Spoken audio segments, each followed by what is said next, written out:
हलक में शराब, जिस्म में ताकत और सामने मिमियाती सी बीवी की। वो तो कौन मर्द होगा जो 2-4 झापड़ ना रसीदे, 150 गालियों का खजाना ना लुटाए, 2-4 पैक पी के आराम से सो जाना मरगिल्ले शहरी मर्दों को भाता होगा। पर अपने गांव कस्बे में ऐसा कोई करे तो थू ससुरे की औकात पर। भला काहे की मर्दानगी ठहरी कि 15 रुपल्ली दारू में उड़ाओ, मुंह कड़वा करो और गिरते पड़ते आ जाओ चुपचाप घर। तो फिर दारू का फायदा क्या? बंदा जब तक मोहल्ले टोले के लोगों की माँ बहन एक ना करे, अपने दुश्मन को युद्ध के लिए ना ललकारे, घर में आकर बीवी बच्चों को 5-7 मर्तबा कूट काट ना ले, तब तक मजा ही क्या। अपने कस्बे में मर्द लोगों के दारू पीने का स्टाइल यही है। रामू की गिनती तो अच्छे भले मर्दों में होती है। आज शाम भी वो अपने कुछ गमों को गलत करता मोहल्ले टोले को प्रसाद बांटता घर पहुंचा तो सामने पड़ गई मूर्ति। बस फिर क्या था, दनादन हाथ चले, लात चले, गालियां चली, यानी जितनी भी चीज़ें मर्दानगी के लिए ज़रूरी थी वे सभी चली। उसी अनुपात में मूर्ति की सिसकियाँ चली। बढ़ते बढ़ते वे चीख पुकार में बदल गई। जब मूर्ति की चीखों की आवाज़ों के आगे रामू की गालियों की आवाज़ दबने लगी तो मर्दों का माथा तो ठनका, वो ठनक गया। थोड़ी देर ठनका, फिर खास हिंदुस्तान स्टाइल में उन्होंने हमें क्या मतलब का नारा लगाया और बैठ गए। पर मूर्ति की चीखों का बाढ़ का पानी उन्हें कुछ ज़्यादा ही भिगोने लगा। सो कुछ तो इस पानी से खुद को गीला हो जाने की मजबूरी के कारण और कुछ बाढ़ के स्रोत को जानने की इच्छा से और कुछ बैठे ठाले के तमाशे के लिए रामू के घर में प्रवेश कर गए। मर्द लोग घर में समा गए, महिलाओं ने खिड़की दरवाजे खोल दिए, भीड़ का रेला घर में घुसा। सब थे, नन्नू काका, बिलेसुर चाचा, विनोद भैया, सब के सब। भीड़ के मुंह से क्या हुआ का संवेद स्वर वातावरण में गूंजा तो रामू के हाथ को ब्रेक लग गए, मगर गालियों का साभिनय प्रसारण चलता रहा। गालियों के बीच से ही जो बात निकली उसका आशय ये था कि वो यानी रामू सुबह का थका हारा शाम को जरा सा कड़वा पानी क्या पी आया कि मूर्ति उबलने लगी। साली औरत जात की ये मजाल कि मर्द के मुंह लगे, सो धर दिए 2-4। बस यही जरा सा लफड़ा है। मर्द इस बात पर कतई सहमत थे। वाकई औरतों को मर्दों के मुंह नहीं लगना चाहिए। कुछ ने मन ही मन रामू की बहादुरी की प्रशंसा भी की। कुछ ने घर जाने के बाद यह प्रतिक्रिया अपनी पत्नियों को दिखाने की भावी रणनीति पर भी विचार किया। बाकी सब कुछ तो ठीक था। ऐसा तो मोहल्ले टोले में चलता ही रहता है। पर यह मूर्ति इतना काहे चीख चिल्ला रही है? कुछ बुजुर्गों का ध्यान इस ओर गया कि मूर्ति की आंखों से आंसू और होठों से सिसकियों के अलावा सिर से भी खून जैसा कुछ बह रहा है। सो सब अब वे कुछ गंभीर हुए। अब तो वाकई कुछ करना था। सो किया गया, बाकायदा किया गया, यानी रामू को खूब डांटा गया। भविष्य में हाथ पैर चलाते समय सिर बचाने की हिदायत दी गई। अभी इधर वो डांट फटकार कार्यक्रम चल ही रहा था कि किसी भली मानुषी ने पड़ोस के मोहल्ले में रहने वाली मूर्ति की माँ को खबर दे दी। बुढ़िया घर में अकेली थी, सो अकेली दौड़ती चली आई। पीछे पीछे उसकी पड़ोसनें भी लग गई थी। अब कहानी में थोड़ा रोमांच पैदा हो गया। मर्द थोड़ा कम हो चले। डिपार्टमेंट औरतों का था, सो मर्दों की खाली जगह औरतों ने भरनी शुरू कर दी। बुढ़िया ने आते ही रामू को धर लिया। गालियों के समुद्र में ज्वार आ गया। रामू पूरा भीग गया। बुढ़िया गाली देती रही। रामू सिर झुकाकर सुनता रहा। मूर्ति का खून भी बदस्तूर बहता रहा।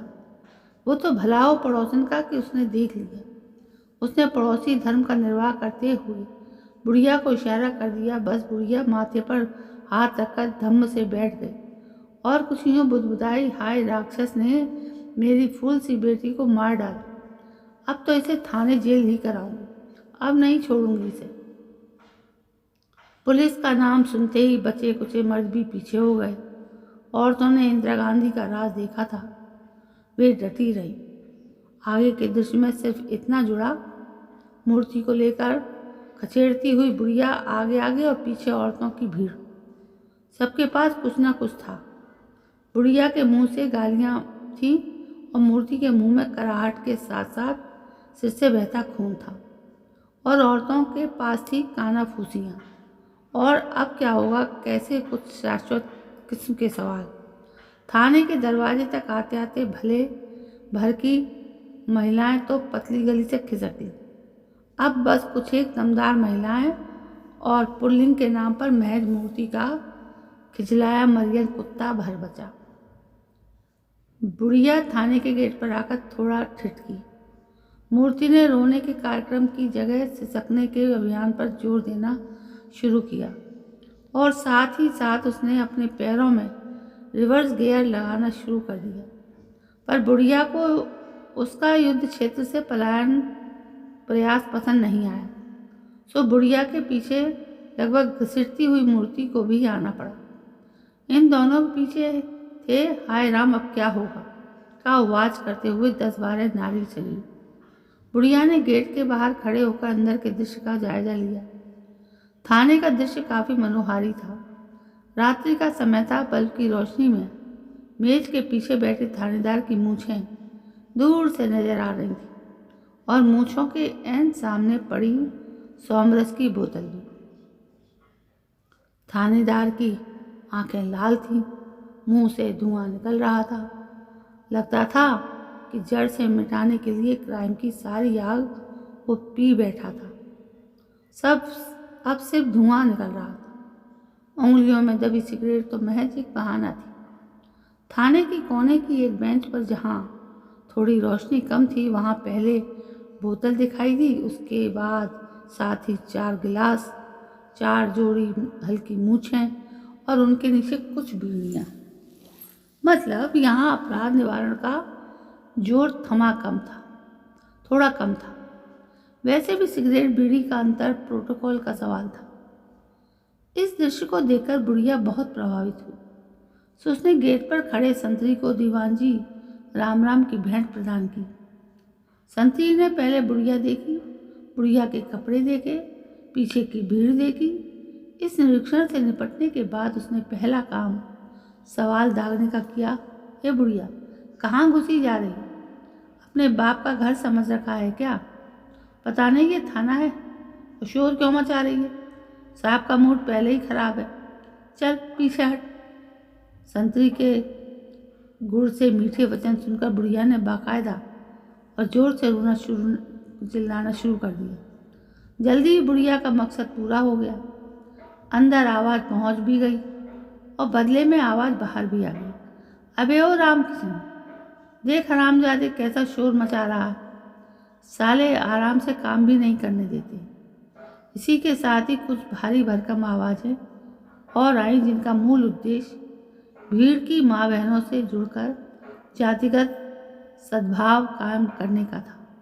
संतरी बुढ़िया की चीख पुकार के बीच सुने मतलब के शब्दों को जाकर दरोगा जी को बताया। दरोगा जी बचा कुचा काम भी पूरा कर लिया और खाली बोतल को मेज के नीचे रख दिया। इसके बाद संतरी को आंख के इशारे से उन लोगों को अंदर भेजने के लिए कहा। फिर क्या था, अब तो बुढ़िया में हिम्मत आ गई, सो वो मूर्ति को घसीटते हुए सीधी दरोगा जी के दरबार में हाजिर हुई।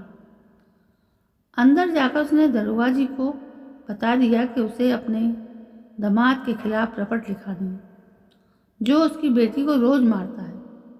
2-4 थप्पड़ होते तो कोई बात नहीं थी, मगर आज तो इसने उसका सिर ही खोल दिया। दरोगा जी ने उसकी पूरी बात ध्यान से सुनी। उसके बाद पहले बुढ़िया का और परीक्षण किया, फिर मूर्ति का। मूर्ति में उन्हें काफ़ी संभावनाएं नजर आईं। साथ ही माथे पर लगी चोट और उससे बहता खून भी दिख गया। बहते खून को देखकर उनकी संवेदनाएं भी बहने का अभ्यास करने लगी। उनका फर्ज गर्म होकर चिल्लाया, साली बुढ़िया, इसकी पट्टी क्या तेरा बाप कराएगा?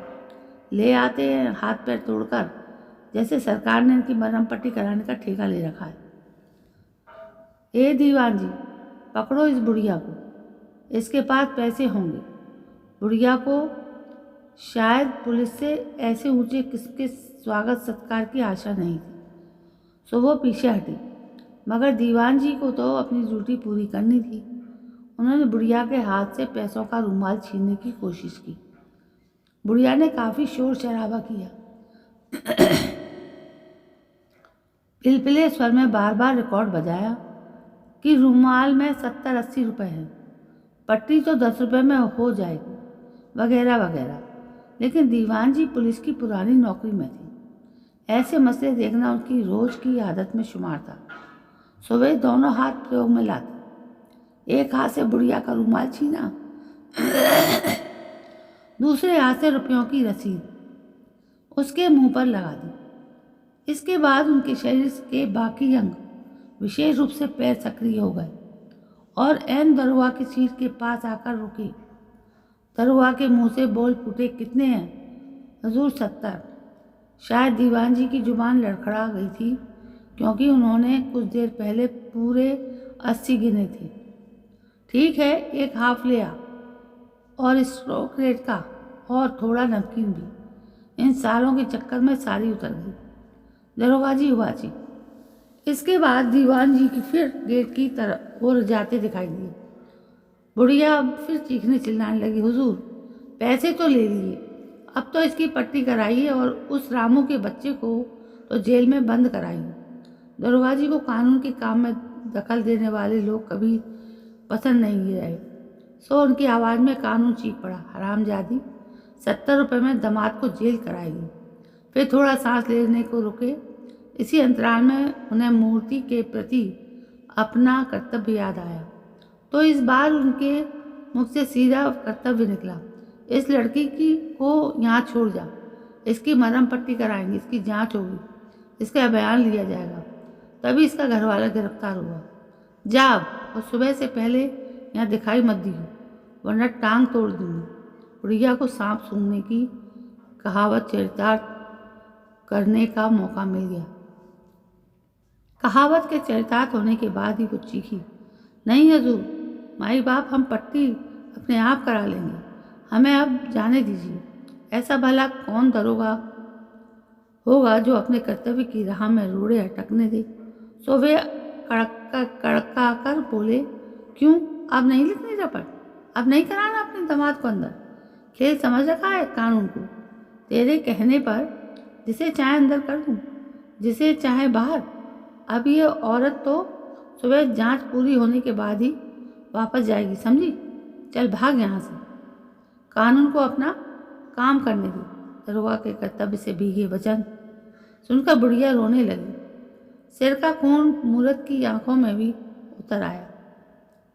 बुढ़िया के साथ की औरतें भी खुसुर फुसुर करने लगी। एक दमदार सी औरत इस पर दरोगा से चिरौरी करने लगी, हुजूर हमसे गलती हो गई, हम सब कभी थाने नहीं आएंगे, अब इस बुढ़िया को माफ़ कर दीजिए और मूर्ति को छोड़ दीजिए। एक और की जवान खुली। ऐसा किस कानून में लिखा है कि जो रपट लिखाने आए उसे ही रोक ले? हुजूर ये औरत है, अगर रात भर ये थाने में रही तो इसकी इज्जत क्या रहेगी? थानेदार ने उस औरत को कानून की पैनी नज़रों से देखा, फिर अपने फर्ज की कैंची से उसकी बातचीत बीच में ही काट डाली। बोला, सरपंचनी की बच्ची हमें कानून सिखाती है। अबे ओए रामदीन, पकड़ ले इस साली कानून वाली को भी।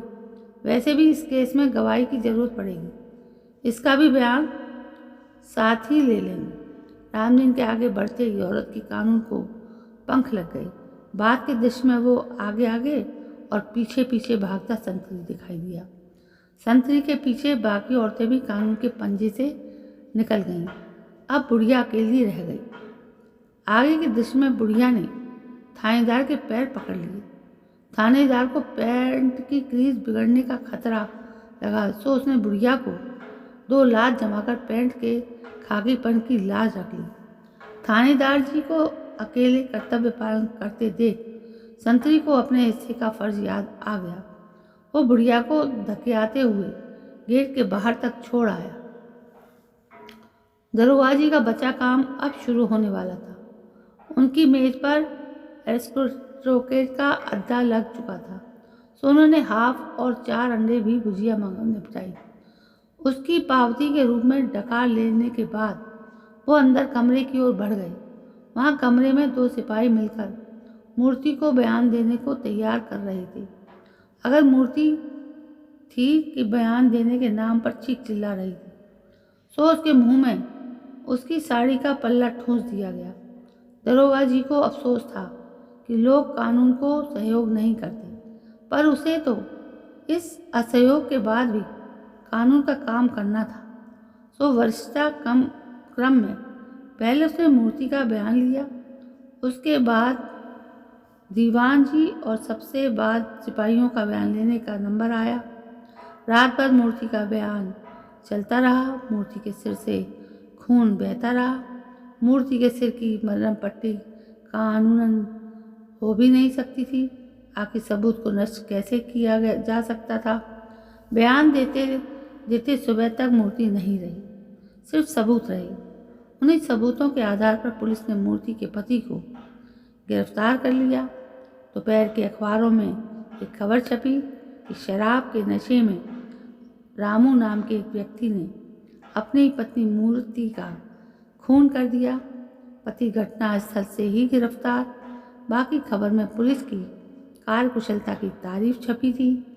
आखिर पुलिस ने इतने कम समय में इतनी मेहनत से कातिल को पकड़ जो लिया था। इस बार कानून के घर में देर थी अंधेर और नहीं थी, ना देर थी ना अंधेर। तो दोस्तों, कैसी लगी आपको ये कहानी बहुत मज़ेदार थी। कहानी आपको पसंद आई होगी, इसलिए आप इसे लाइक शेयर और कमेंट कर सकते हैं। कल मैं फिर हाजिर होती हूँ नई कहानी को लेकर। तब तक के लिए जय हिंद,